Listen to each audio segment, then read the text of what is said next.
தண்ணி வந்தாங்கயா. டேய் அந்த கம்யூனிட்டி பயிலுக்கு தண்ணியை விட. அட நொப்பன கொதைக்க. டேய் இங்க வாவே. டேய் நான் கஸ்டமர்ரா. சரி இருந்துட்டு போ. இருந்துட்டு போ. இங்க பாரு, எனக்கே லவ் பிரச்சனைனால நான் இருக்கலாமா சாவலாமான்னு பார்த்துக்கிட்டு இருக்கேன். நீ வேற வந்து. ஆமாப்பா, காதல் கஷ்டம்தாப்பா. ஆனால் அதை விட்டு வெளில வந்து பாரு, இந்த உலகத்தில் வாழ்ற அதை விட கஷ்டம்டா. இதோ பொரோட்டா போட்டுட்டு இருக்கான்ல, ஒரு காலத்தில் அவன் என்னோட ஃப்ரெண்டு தான். அவனும் உன்ன மாதிரி தான் ஒரு காலத்தில் லவ்னு தெரிஞ்சான். இப்போ அவனோட அதிகபட்ச ஆசை என்னன்னு தெரியுமா? தான் விட்டு போன பிள்ளைக்கு முன்னாடி அப்படி கெத்தா வாழ்ந்து காட்டணும்.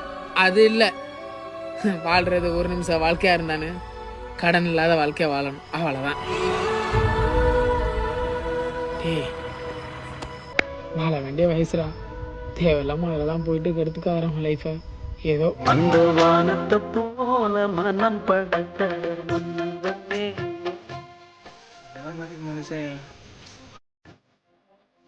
என்ன மாஸ்டர் உங்க ஃப்ரெண்டு இவ்வளவு நல்லவரா இருக்காரு? நான் எப்படா தானே அவன் என் ஃப்ரெண்டுனே. உங்க ஃப்ரெண்ட் இல்லையா? சரி யாரு ஃப்ரெண்டா இருந்தானே, நம்ம வாழ்க்கையில ஒரு புத்துமையை சொல்லியிருக்காரு. அட கம்நாட்டி போயில தின்னதுக்கு பில்லு கொடுக்காம போயிட்டான்டா அவன். என்னடா 2 பரோட்டா கணக்கு அடிக்குது? ஆமா, எனக்கு வாழ்க்கை அடிக்குது, உனக்கு கணக்கு அடிக்கிறது தான் பெருசா இருக்கா?